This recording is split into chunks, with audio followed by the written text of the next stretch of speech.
You know, we all want to know where we're going and who we are and where we've come from and what we're doing here. Like human beings are just unique among God's creatures in this way. We desire to make meaning out of our lives, and so we want to know who are we and where have we come from and where are we going and what is going on right now. That's why it's good to have a dog, because dogs are wonderfully free from existential angst and they're able just to enjoy whatever is right in front of them. And sometimes you just need to lighten up and just enjoy life that is right in front of you. And dogs will help you do this. But sooner or later, you can't suppress these questions. You have to know who you are and where you've come from and where you're going and what you're doing here. And Exodus was written for that purpose. It was mostly recorded by Moses, the leader of Israel, and he wrote it to tell the people of God, this is who we are, and this is where we've come from, and this is where we're going, and this is what we're doing right now, today. Now, this book got passed down from generation to generation to generation of Israel, and the people of Israel, at every point in their history, they would come back to this book and they would say, this is where we've come from, and this is who we are, and this is where we're going. That's what it meant for them. Now, why are we reading it in the year 2023, 2,000 years after the great events of Jesus Christ, and probably 3,400 years after the events of Exodus? And here's what we're going to learn. Our story as the people of God in Christ is tied to these people's story. So Exodus is our story, and Exodus is also a pattern of the gospel of Jesus Christ. This is how the Bible works. Earlier parts of the Bible, as the Bible unfolds and tells a story of what God is doing in history, earlier parts of the Bible will have people and events who establish patterns who later people and later events fulfill and bring to fruition and even make bigger. Theologians call this typology. And typology is really how everything in Exodus works. The rescue of Israel from slavery, the great Passover, the journey they make through the wilderness, the meeting of God with God at Mount Sinai, the receiving of his law, the construction of a tabernacle, and the filling of that tabernacle with God's presence at the end of the book. This is all a pattern and a type of how Jesus saves us and how he leads us and where he's taking us. So you'll notice if you read in the rest of the Bible that the prophets of Israel, when they would depict hundreds of years later, when they would depict God getting ready to do a new work, they would sometimes describe it as a second Exodus or a new Exodus. And then when you get into the New Testament and they describe what Jesus did for us, they will use Exodus imagery. And when they describe what it looks like to follow Jesus in the daily ups and downs and confusions of your life, they'll use stories from Exodus. In other words, Exodus is still telling us who we are and where we've come from and where we're going and what we're doing here. And that's why we're going to study it from now through July. And that's how we're going to read it.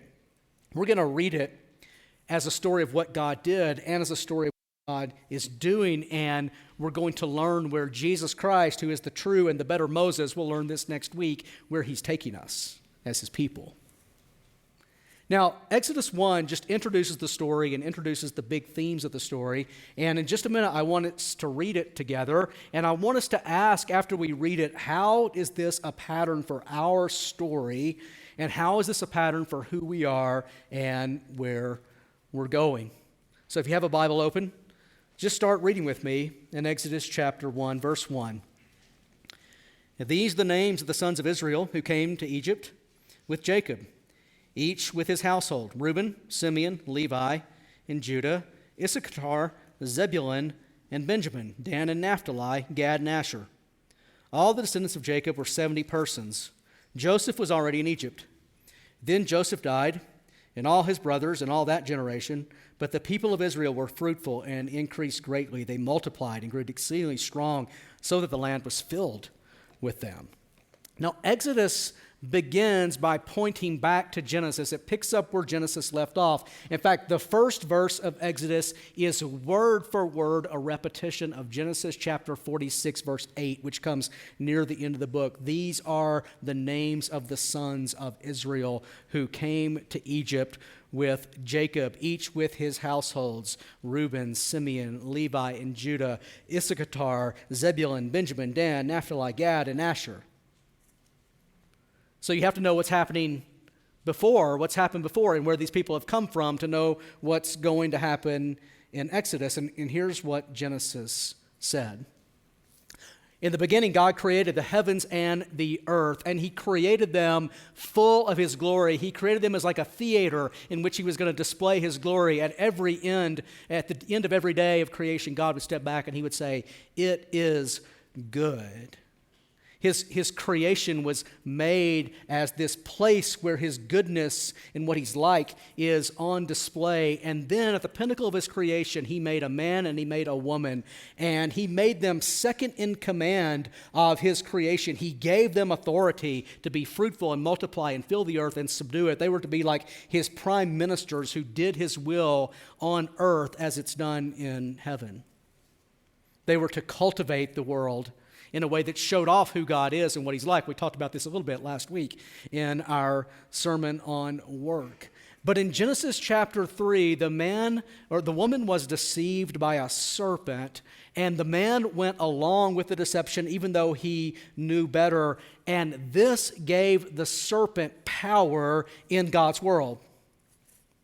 This brought sin, and this brought death into God's world, and ever since then, the serpent has been working through fallen men and fallen women in order to bring his own influence into God's world. This is sometimes called the fall of man. And after the fall of man, God made a promise, and you heard it just a minute ago in Genesis chapter 3, which Leah read. God made a promise to the serpent. And it was a promise that he was going to crush the serpent.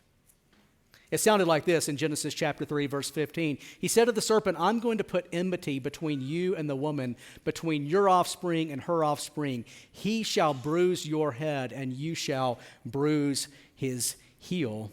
Enmity means hatred. It means struggle. It means warfare. And so what God is promising the serpent is that there's going to be ongoing struggle between him and the offspring of woman, the seed of woman, who is all who have come after her, which is us. And then one day, a singular he, there's going to be an encounter with a singular he, and it literally reads, "He will bruise your head, and you shall bruise his heel."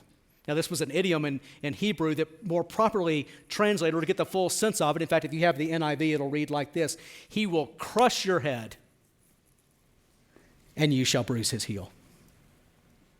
So one day there's going to be this offspring of a woman who is going to have an encounter with this serpent that is so forceful that it crushes the serpent's head, and in the process, his heel is bruised.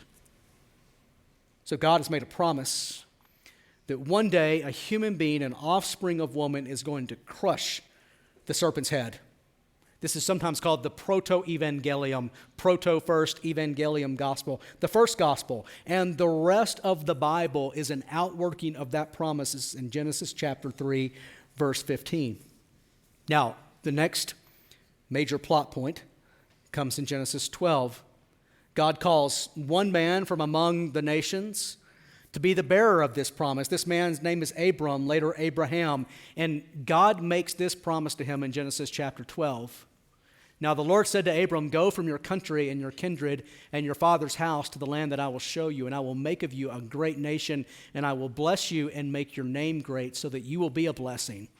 I will bless those who bless you, and him who dishonors you I will curse, and in you all the families of the earth shall be blessed.'" God's blessing is his favor, it's his grace, it's his restoration, it's his redemption, it's his healing. And so God promises that he is going to heal the nations through the offspring of Abraham. And if you connect that to the promise that he made in Genesis 3 to crush the serpent's head, God is going to crush the serpent's head through the offspring of Abraham, and he's going to bring his kingdom to earth. Years and years later, Abraham started to doubt this promise, and God comes to him and God doubles down on it. Here's what he says in Genesis chapter 15. God brought Abraham outside and he said, "Look toward heaven and number the stars, if you're able to number them." And then he said to him, "So shall your offspring be." And he believed the Lord, and he counted it to him as righteousness. He trusted God's promise. So the story goes like this. God has promised that he's going to crush the serpent's head through an offspring of woman, and he's going to restore his rule and his reign to earth, and he's taking a people from himself from among the nations, starting with Abraham and going to all families of the earth. That's the story in Genesis that Exodus picks up and moves forward. Now, before we move forward with how Exodus picks it up and moves forward, let's just pause for a minute and say, what a great story. As I was thinking about this week, I just had a moment where I stopped and said, what an amazing story. Because of all the stories you could give your life to, what a great story to give your life to. I started to think of other stories I've given my life to, because we all want to give our life to some great story. And one story that I've really given a lot of my life to goes something like this.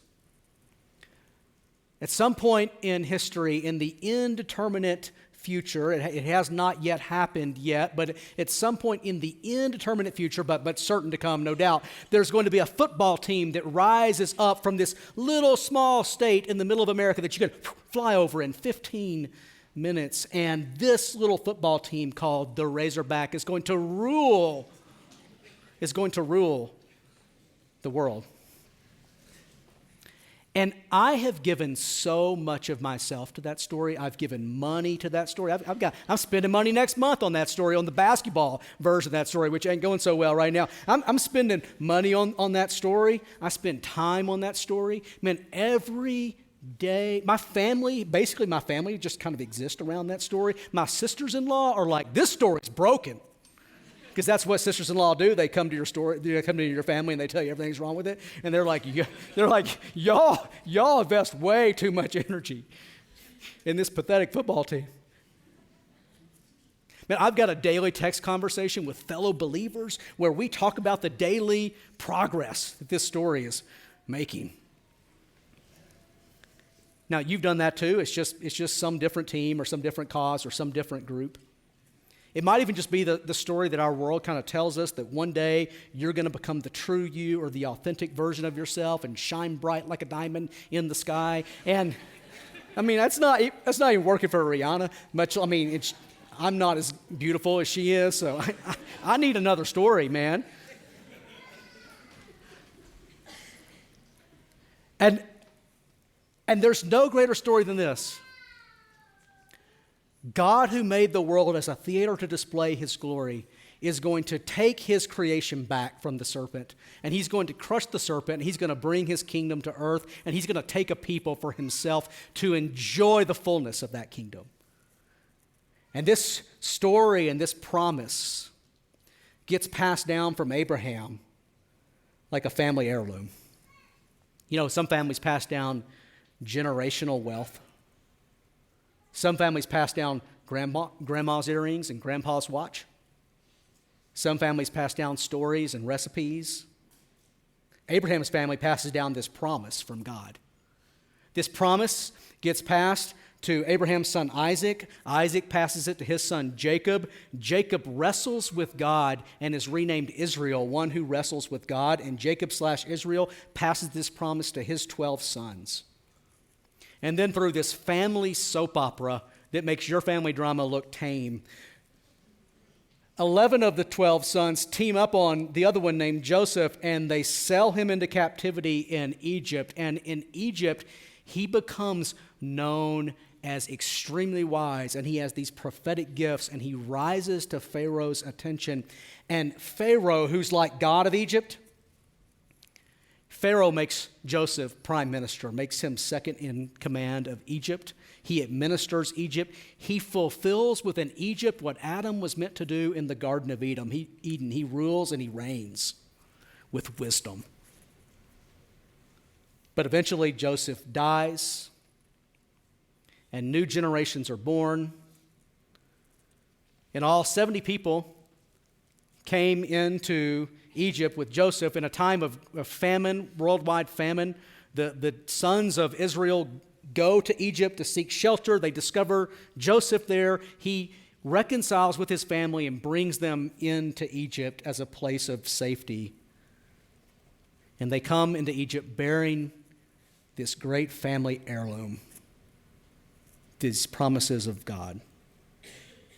So Exodus begins. These are the names of the sons of Israel who came to Egypt with Jacob, each with his household: Reuben, Simeon, Levi, and Judah, Issachar, Zebulun, and Benjamin, Dan, and Naphtali, Gad, and Asher. All the descendants of Jacob were 70 persons. 70 people came into Egypt. Joseph was already in Egypt because they'd sold him there in slavery. Then Joseph died, and all his brothers and all that generation. But the people of Israel were fruitful, and they increased greatly. They multiplied. They grew exceedingly strong. So the land was filled with them, and God is growing and prospering these people, and from generation to generation to generation, they're passing down grandpa's watch and the promises of God.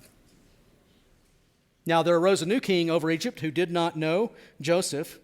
He said to his people, "Behold, the people of Israel are too many and too mighty for us. Come, let us deal shrewdly with them, lest they multiply, and if war breaks out, they join our enemies and fight against us and escape from the land." Therefore they set taskmasters over them to afflict them with heavy burdens. They built for Pharaoh store cities, Pithom and Ramses. But the more they were oppressed, the more they multiplied, and the more they spread abroad. And the Egyptians were in dread of the people of Israel. So they ruthlessly made the people of Israel work as slaves, and made their lives bitter with hard service in mortar and brick, and in all kinds of work in the field. In all their work, they ruthlessly made them work as slaves. So now the story gets updated like this. God's promised to crush the serpent and to bring his kingdom to earth, and he's taking a people from among the nations, and he's promised through these people to bless them, and they will inherit this kingdom. This is a promise that will eventually get fulfilled in Jesus Christ and given to all who are in Christ. And for generations, God's people have been passing down this promise, and they're growing and they're multiplying. They've gone from 70 to a multitude, but there's a problem. Pharaoh is going to resist God's right to rule and to reign these people. Pharaoh is going to try to make them his people. Pharaoh wants to put them to work in order to serve his kingdom and his glory. So you heard in verse 11, they built for Pharaoh store cities, Pithom and Ramses. We're told back in Genesis that the people of Israel settled in a land called Goshen, which was a region of Egypt that was on the Nile Delta. It's the same region in which some of the great pyramids exist. And it was also the part of Egypt where if an invading army was going to come, they would come from that direction. And so Pharaoh starts to worry that these people could easily be co-opted in an invasion. He starts to be threatened by them. And so he has them build store cities, which are like military forts and garrisons full of supplies. They would have been massive engineering and building projects. He has them build these store cities to protect and to promote the glory of Egypt and the glorious rule and reign of the pharaohs. Now, throughout Exodus, Pharaoh serves as an anti-God. He represents the power of the serpent. He plays the same role in Exodus that the serpent played in the Garden of Eden. He is God's rival.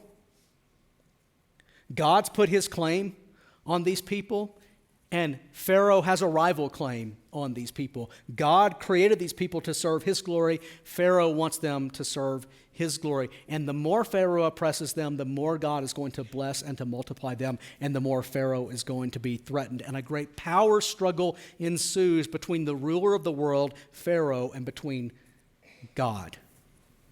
And the people of God are caught in the middle of this power struggle. Verse 15. Then the king of Egypt, God's rival, said to the Hebrew midwives, one of whom was named Shiphrah and the other Puah, when you serve as midwife to the Hebrew women and see them on the birth stool, if it's a son, you shall kill him, but if it's a daughter, she shall live. But the midwives feared God and did not do as the king of Egypt commanded them, but let the male children live. So the king of Egypt called the midwives and said to them, why have you done this and let the male children live? The midwives said to Pharaoh, because the Hebrew women are not like the Egyptian women. They are vigorous and give birth before the midwife comes to them. So God dealt well with the midwives, and the people multiplied and grew very strong. And because the midwives feared God, he gave them families. Then Pharaoh commanded all his people, every son that is born to the Hebrews you shall cast into the Nile, but you shall let every daughter live. Now, the first big question that Exodus wants to answer is, who do these people belong to? Who is ultimately going to rule them and reign over them? And who's more powerful, God or Pharaoh? So the story goes like this. God has made a promise that he is going to crush the serpent, and he's going to take the creation that he made to display his glory. He's going to reclaim it, and he's going to turn it into his kingdom, and he's taking a people for himself out from among the nations. But the ruler of the world, represented by the serpent in Genesis 3 and Pharaoh in Exodus, resists God's power, and a great power struggle ensues, and the people of God are caught in the middle of this power struggle. That's Exodus chapter 1. God is going to use this struggle to do two things. He's going to use it to display his glory, and he's going to use it to sanctify his people.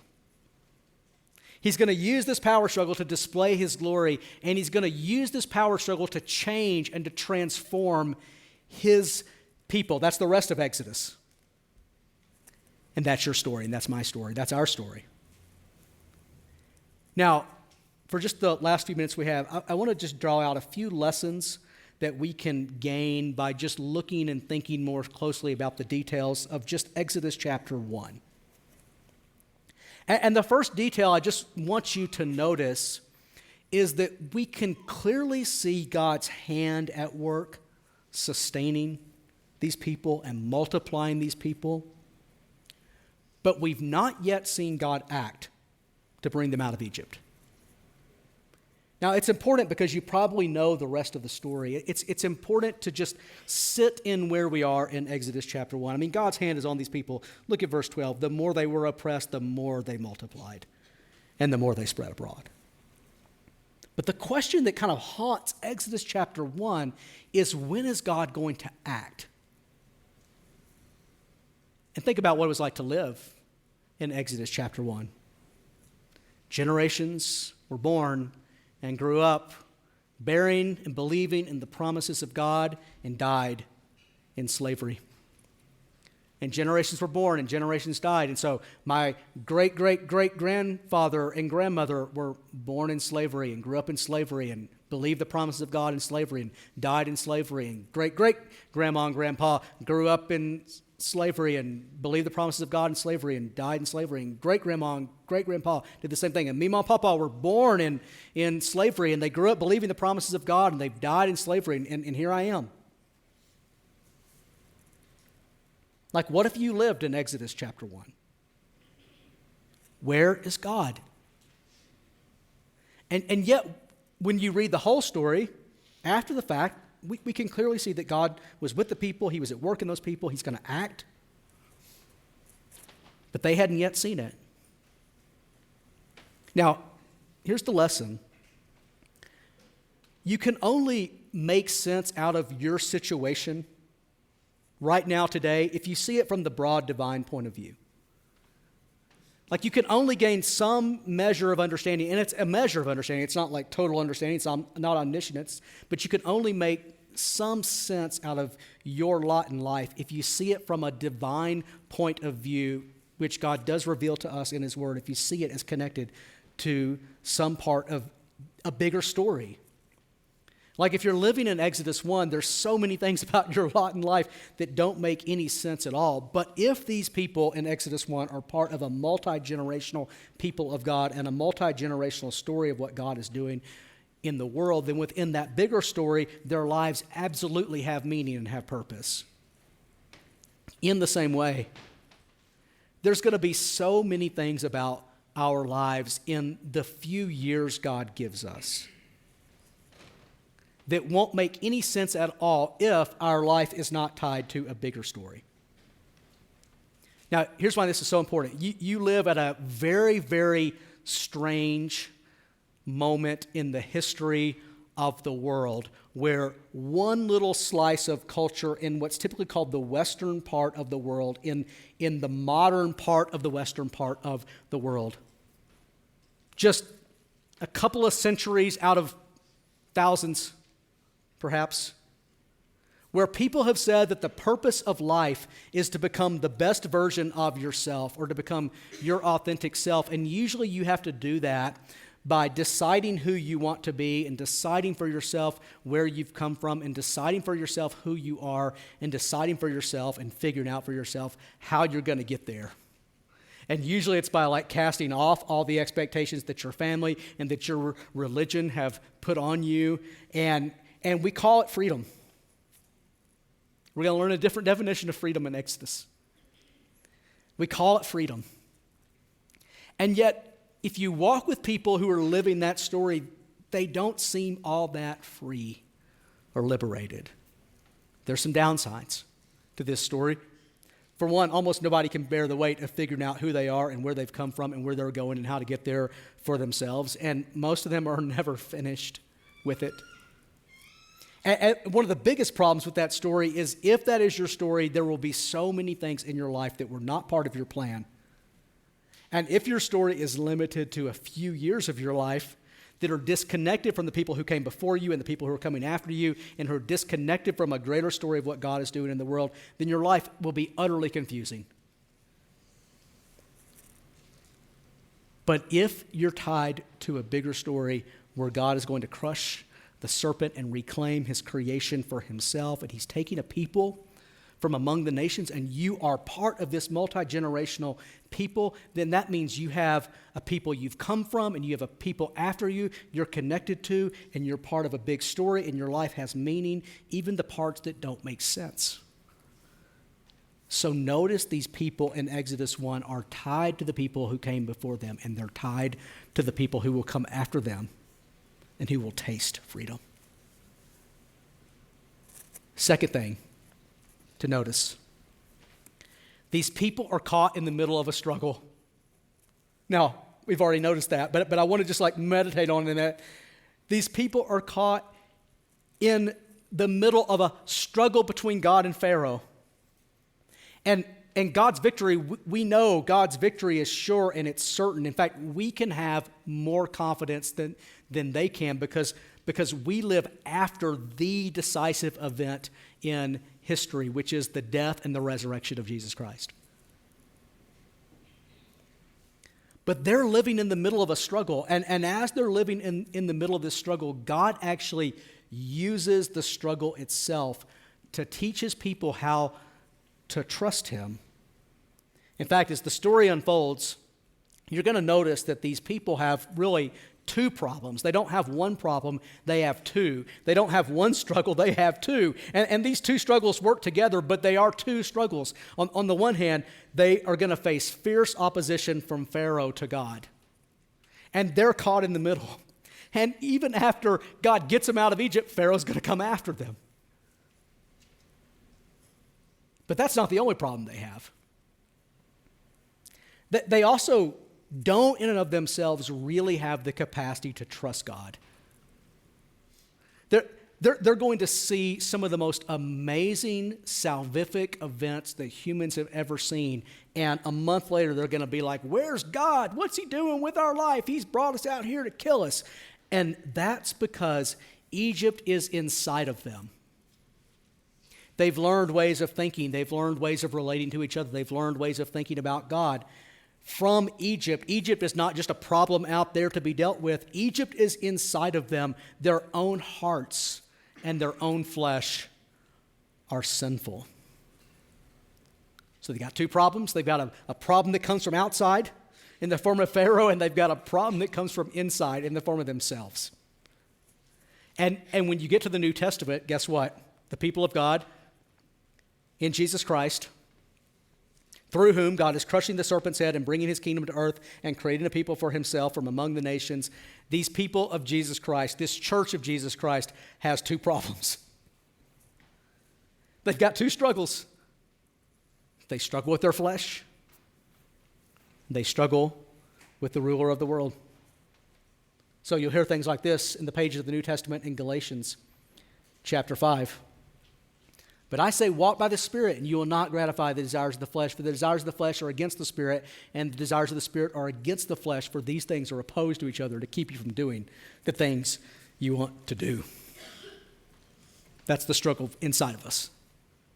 And then you'll open Ephesians, and you'll read this in Ephesians. Put on the whole armor of God, that you may be able to stand against the schemes of the devil. For we do not wrestle against flesh and blood. That means like our problem is not just other people, but against the rulers, against the authorities, against the cosmic powers over this present darkness, against the spiritual forces of evil in the heavenly bodies. And Paul is trying to condition the people of God to say, your problem is not just that you need to defeat other people in the world. There's actually something bigger going on. So there's a war within,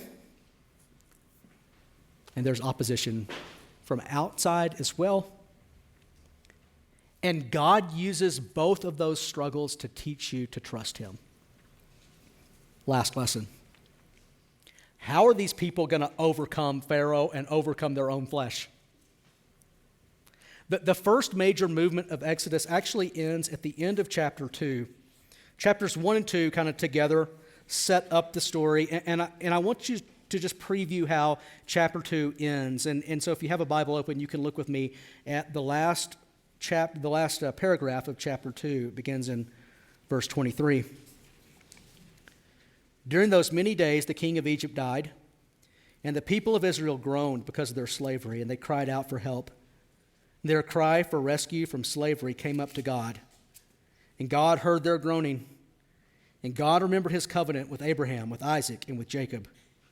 God saw the people of Israel, and God knew.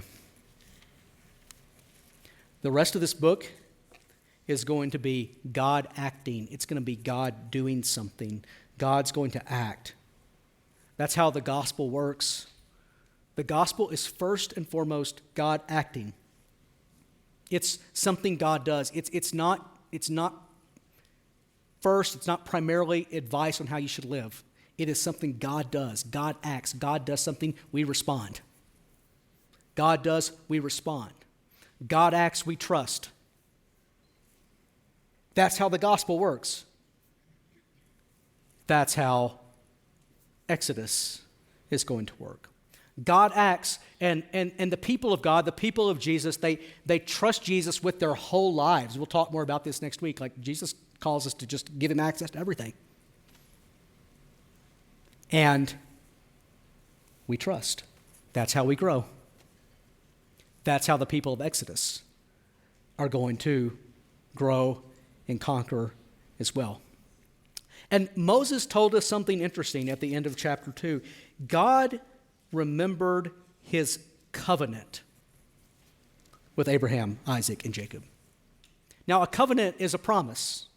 So you could read this as God remembered the promise that he made in Genesis 3, and God remembered the promise that he made to Abraham. But Moses doesn't use the word promise. He intentionally uses the word covenant. Covenant is a relationship that is based on promise, but it's not a promise that's just made with words, but a promise that's made with blood. It's like a contract is a promise we make with words. We put our words on paper, we sign our names to it, and the contract has stipulations and about how the relationship is going to work. It has penalties if you violate the contract. But a covenant is different than a contract in this way. In a covenant, you don't just commit to pay some penalties. You commit your whole self, and you can only get out of a covenant by death. And so In Genesis 15, when Abraham starts to doubt God's promise, God takes his promise and he puts it inside a covenant. And he does it this way. He has Abraham take animals and slice them in half. And he creates a path. He lays out half of the sheep here, half the sheep there. And he creates this path of slaughtered animals, cut in half. You can imagine how bloody that was. This bloody path. And then God walks down the path and repeats his promise to Abraham. And this is God making a covenant by blood with Abraham. And he's saying in that covenant, if I break my covenant promise to you, then what happened to these animals can happen to me. God remembered his covenant. So God acts and we trust, and the people of God grow as they learn to trust the covenant promises of God. And the appropriate response to God committing his whole self to the point of death is to commit your whole self. In Exodus 1, there's two ladies who get this. Their names are recorded for all of history, which is amazing because of this generation, we know just a few names. We know the name of Moses. We know the name Aaron. We're going to know Moses' sister Miriam, and we know two Hebrew midwives. Then the king of Egypt, don't know his name, said to the Hebrew midwives, one of whom was named Shiphrah and the other Puah, when you serve as midwife to the Hebrew women and see them on the birth stool, if it's a son, you shall kill him. But if it's a daughter, you shall live. Now, one of the questions that scholars love to debate is, just two midwives? I mean, these people were growing and multiplying. They were a great multitude of people. Like, how could two midwives do all that work? I mean, did they ever have a day off? Did they keep Sabbath? Did they work 24/7? And the simple answer is there were more than two midwives. It took an army of midwives. These two ladies are named, and Pharaoh comes to these two ladies because they are the senior midwives. They are the midwife supervisors. They're probably older women who have not been able to bear children, and so their service to the nation in perpetuating the line of Israel is to birth, literally help birth the next generation. And they supervise a whole team of midwives. So Pharaoh comes to them, and he says, in effect, here's what you need to tell your midwives. If it's a boy, kill him in the birthing process. If it's a girl, let her live. Crude population control. But the midwives feared God and did not do as the king of Egypt commanded them, but they let the male children live. Now, to disobey Pharaoh was to put yourself in line for execution. So there's not just something crafty that these ladies have done. They've literally committed their whole lives at the risk of death to disobeying Pharaoh because they fear God. To fear God is to trust his covenant. To fear God is to remember his promises. To fear God is to fear disobeying God and to fear living outside of the promises of God more than you fear anything or anyone else. So Shiphrah and Puah stand now for thousands of years as testimonies of what it looks like to trust the covenant promises of God. It's not just to intellectually believe in them, but to live by them, even at the cost or the risk of your own life. So God dealt well with the midwives, which is what he does with people who live by his promises. And the people multiplied and they grew very strong because of these ladies' faith, and because the midwives feared God, he gave them families. They did all of that having not yet seen the great events of deliverance that we're fixing to read about in the weeks to come. They did all of that having only heard the promises and heard of the covenant and had it passed down for multiple generations, but not yet having lived through the Passover and not yet having crossed the Red Sea. But we know the rest of the story. We know that God came and got involved in his world and committed his whole self to the point of death. So Jesus Christ, on the night that he was betrayed, took bread and he broke it. And he gave it to his people. He said, "Take and eat. This is my body given for you. Do this in remembrance of me." Then after supper, he took the cup. And after blessing and giving thanks, he said, "This cup is the new covenant in my blood, poured out for many for forgiveness of sins. I tell you, as often as you eat this bread and you drink this cup, you proclaim the Lord's death until he comes." Let's pray. Father, thank you for this wonderful story that you have invited us to live into. Thank you that this story is a testimony of your great acts of deliverance, and that we simply get to read your acts and hear about your acts and trust your promises and live by your promises. Thank you that this makes meaning out of even the confusing parts of our life, and if it doesn't make meaning in our minds now, it will make meaning one day. And Father, I just confess before you and before my family here that there are so many parts of my life that I sometimes don't understand. And I so quickly run to doubt. I so quickly run to false stories and false promises and false remedies. And yet your mercy and your grace that Jesus just held out to us in his broken body and his poured out blood, your mercy and your grace continues to be the story of my life. And over again, you say to me, in Jesus Christ, you are forgiven. You're my son. And so you say to everyone here, in Jesus Christ, you are forgiven. You are my son, and you are my daughter, and you together are my people, and this is your story. And so I pray as we get into this book together that you would help us learn what it looks like, not just to read this story, but to live by your amazing covenant promises. We pray all this in Jesus' name and by his Spirit. Amen.